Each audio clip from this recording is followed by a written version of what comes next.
What's up, everybody? Captain Matt here, and today we're going to talk about trot lines, not trout lines. Trot lines can be fun, they can be exciting, they can cause people anxiety and frustration. Quickest way to a bushel of crabs on a good day is the trot line. So in today's video, we're only going to talk about the trot line itself and not how to set it up and run it. That'll be for a separate video. We're going to talk about line type, line size, snoods, bait spacing, materials, color. So why these trot lines are from Captain Bruce. This video is not sponsored by Captain Bruce. There's lots of other great places to buy trot lines and other crabbing equipment out there. You'll find some links below. Let's get at it.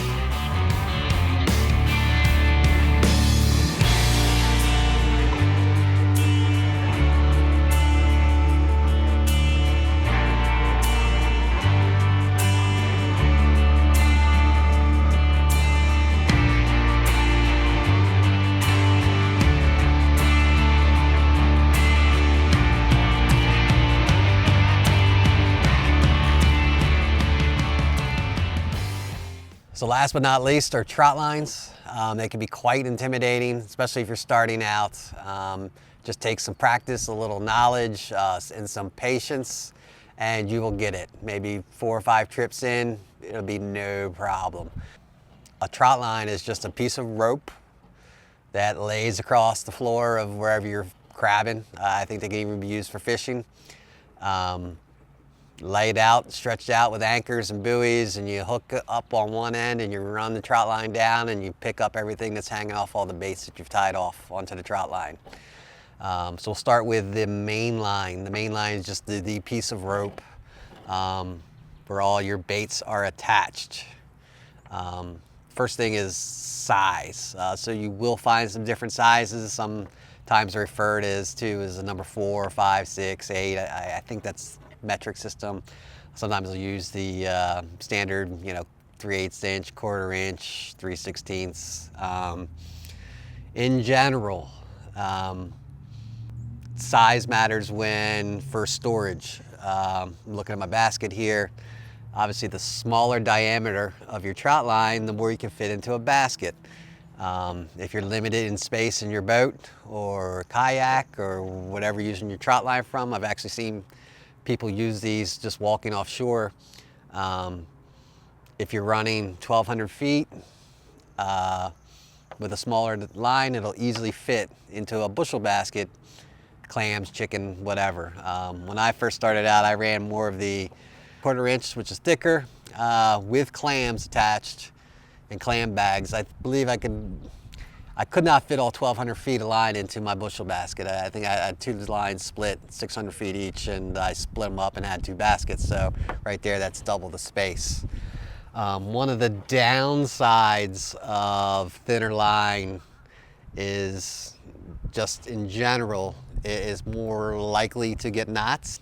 That's not to say that these are bad lines. Many commercial watermen that I know like the thinner, smaller diameter line.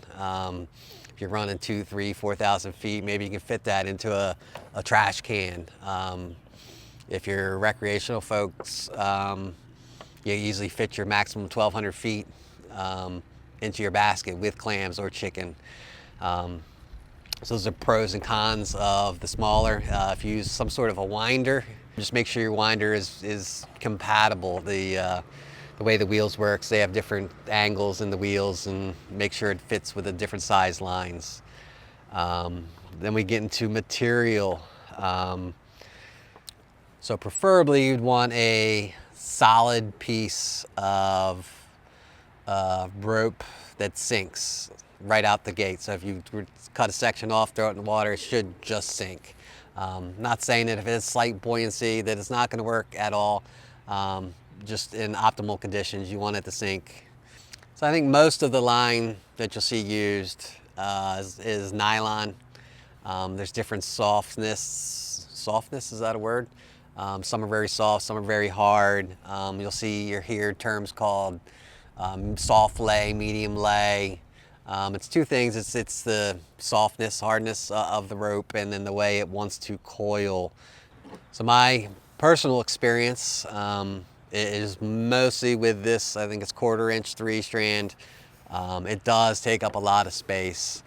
Bruce says it's more user-friendly. Obviously, it's also, since it's thicker, it's more expensive. It's just more material in general. I do like it. It's very durable.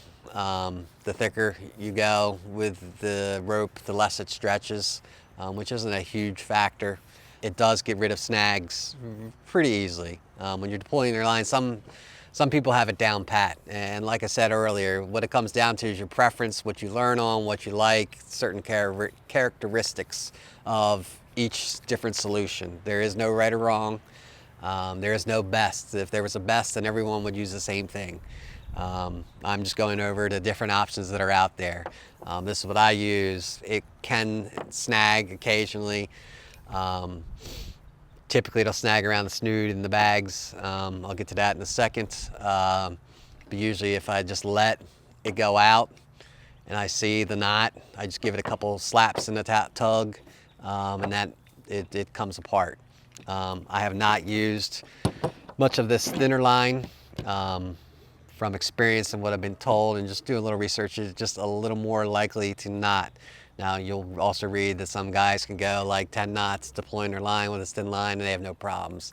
It's just you're gonna have to pick something that you like, that fits your budget, learn how to use it, and if there's an aspect you like, then you can try something different. Next up, how do you attach your baits to the line? The most simplest form is just a straight piece of line. Tie a slip knot, and I don't know how to actually tie a slip knot. Maybe I should learn.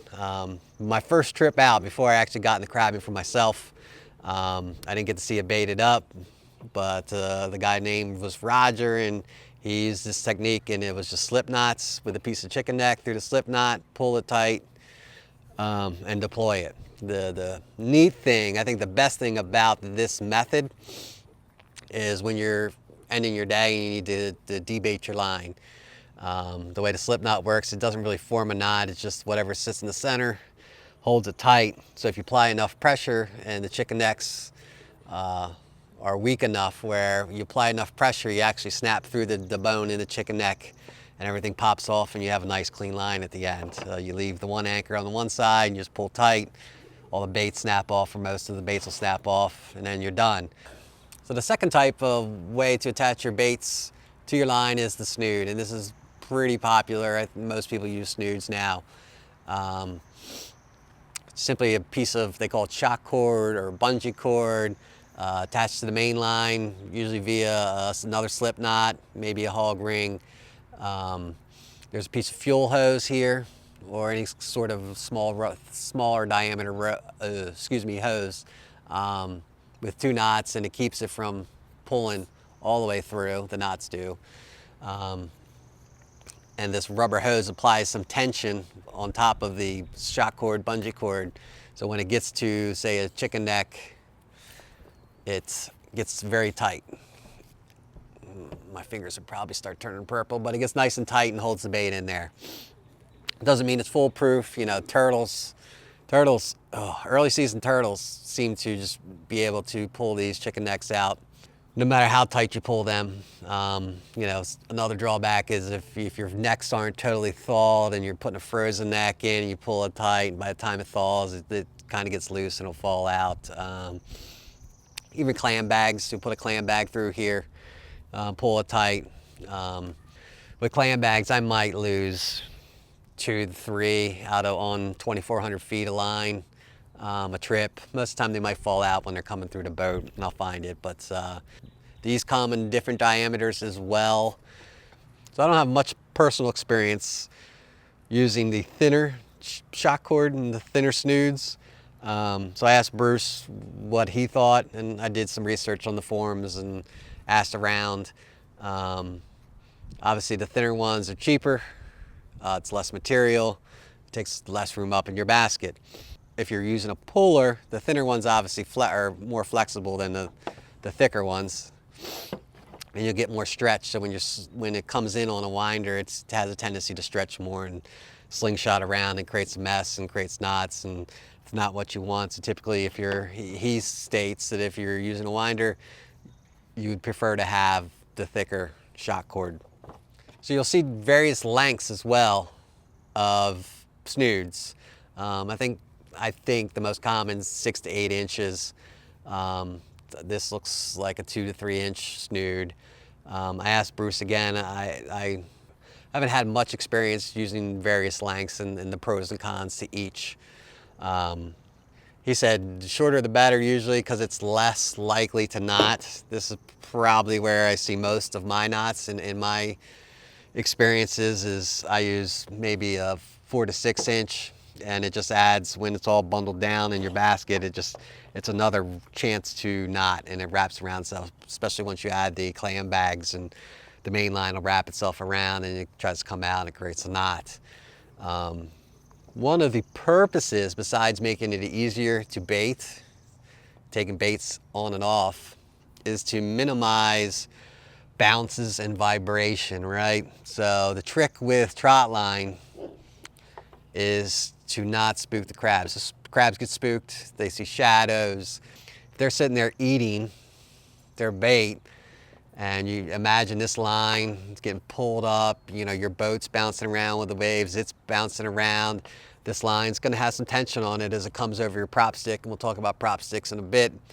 There creates jerking movements, up and down movements, and creates vibration. So you wanna try to minimize that as much as possible. One element I do see where a longer snood would help, and it's only in certain circumstances where we'll have to get in some pictures of where your prop stick, so when you set up your boat for Trotline, you have a prop stick and prop stick height, and you have to get the right angle of the line coming out of the water, and then where you're dipping, they call it dipping or scooping with a net, scooping the crabs up. You know, if your line's coming out of the water too high, if you have a longer snood, the crab has a tendency to stay in that water a little bit longer, because lines like this and these longer snood, that could be helpful. Otherwise, I personally do not see a reason why, you know, you'd want an extra 8, 12 inch long snood. Shorter is probably better in most circumstances. And lastly, we'll talk about spacing. Whether you use snoods or you're just going to tie slip knots onto a basic piece of line. In Maryland, you're limited to 1,200 feet as a recreational crabber. Commercial folks can use unlimited amount of line. When I first started out, I always thought, in my mentality in general, usually it's bigger is better, big, go home. If I'm only limited to 1,200 feet of line, I want as many baits as possible, why not? Well, you do think it takes more time to bait up at that point. It costs more, depending on what kind of bait you're gonna use. It takes more time to unbait. Typically, you could see like a 4-foot spacing on a line. In my opinion, the only time you'd want 4-foot spacing is if you know you're gonna be on a mob of thick crabs, right? That's the only time. And unfortunately, in recent years, those times don't happen that often. I think 6 foot for recreational is fine. When I did get my commercial license finally, I was still using 6 foot spacing. I still had that mentality like I need to as many chances as possible to catch a crab. And in the first couple weeks or months I was into the crabbing commercially, and it was a lot of time trying to bait 24, 3,600, 4,800 feet of line using 6 foot spacing. I wasn't thinking clear, and I was, you know, I always heard the recreation or the commercial crabbers would typically use a 10 or 12 foot spacing. I'm like, nah, I'm gonna go with 6 foot. Well, it's a mistake. Typically, you're not gonna land on a mother load of crabs. Once I did finally bite the bullet and I was spending way too much money on bait, taking up way too much time, I bought some new lines, used 10 foot spacing, and the results were the same, honestly. I was still catching as much as I was with the 6 foot. So we've talked about snoods, we've talked about snood spacing, we've talked about the different line types, materials, and diameter. The Trotline comes in different colors. Obviously, this is black and this is white, and those are two primary colors. It comes up, Captain Bruce refers to as stealth and shouldn't spook the crabs. I'm not sure if I buy that or not. I don't feel that I've had a huge difference one way or another using the white line or the black line. One thing I learned is that one of the benefits to the white is seeing the line come out of the water. So once you get your trot line hooked up and you're motoring down towards your other buoy, you got to see where the line's coming out of the water so you know how to course correct as you're driving down the line. Black, you can see the black, but on days where it's super choppy, windy, overcast, or the water is super murky, where you have low visibility, it is really hard to pick up, for the most part, where this is coming out. It's not the end of the day, but when I mentioned earlier, I switched from my 6-foot spacing to my 10-foot spacing. Bruce didn't have any stealth black line left, so I just went with the white, and I used the white, and it dawned on me how much easier it is to see the white. Now the white doesn't stay bright white forever. It eventually gets like a brown, light brown, as it just collects dirt over time. But on challenging days, some days I really wish I had the white line, and I'm not sure I'll go back to the black line. I like the black line, even if it does a little bit not spook the crabs. It's all for it. It was a little challenging to drive. Not all the time, just sometimes on certain days. But what made me think about that is the bags. I really, really, really like having the black bags and even the black snoods. These are white snoods, but you can get them in black. The reason being, specifically, we were talking about the dipper. So if you're the guy dipping crabs, or the gal, you're gonna be hunched over in your scooping position, waiting to scoop. When this is black and your snood's black, and even when the line's black, this is what I do like about the black line. It makes it super easy to distinguish when you see that little white blob coming out of the murks of the depths of the water. It makes it real easy to spot the crabs when they're coming up, versus the orange and the white, and you got all sorts of colors. Like when everything else is kind of blacked out, if you will, it makes it super easy to see the crabs coming up. That's the one thing I like the most about having the all black setup. I think my friend Captain Claus, he went with the white line with the black snoods and the black bags, which I think is pretty much ideal. If I could do a line again, I'd probably do that. Has kind of the best of both worlds. All right, that's gonna be a wrap for this video. We talked about materials, mostly nylon, but you can use anything from my, whoa! Now you can see why I'm filming this inside. Nylon's your best option overall. It's mildew resistant, rot resistant, all that good stuff. But you can really use anything. Like I've seen firsthand someone using clothesline cord. You really want it to sink. So nylon's your best option. You want a solid nylon all the way through. Loctite's a great, cheaper alternative. It does have a hollow core. It does have a tendency to float a little bit, but once it soaks up all the water, it sinks to the bottom. Most places you need it on the bottom somehow, some way. Size, usually thicker is more durable. It's easier to keep knots out or take knots out and prevent knots. Thinner's typically more knot prone, but it also saves a lot of space, and that goes for both snoods and the mainline size. What else we got up here? Spacing, 6-foot spacing is great. An alternative is you could do 5-foot spacing, and then on days maybe where you don't want to use as much bait, you just bait every other bait, and that way you really get your 10-foot spacing with a blank snood in between. So we talked about snoods. You can either just go directly attached to the line via slip knot, which is great, especially for debaiting, or most people use snoods. So snood lengths will vary based off your setup and what bait you're going to use. Lastly, color, black, white. There's all sorts of different types of bags out there. I've seen green this year, orange, red. I don't think it really matters. I like the black because, like I said, it's easier to spot the crabs coming up when you're dipping. So that's all for this video. Till next time, I'll catch you later.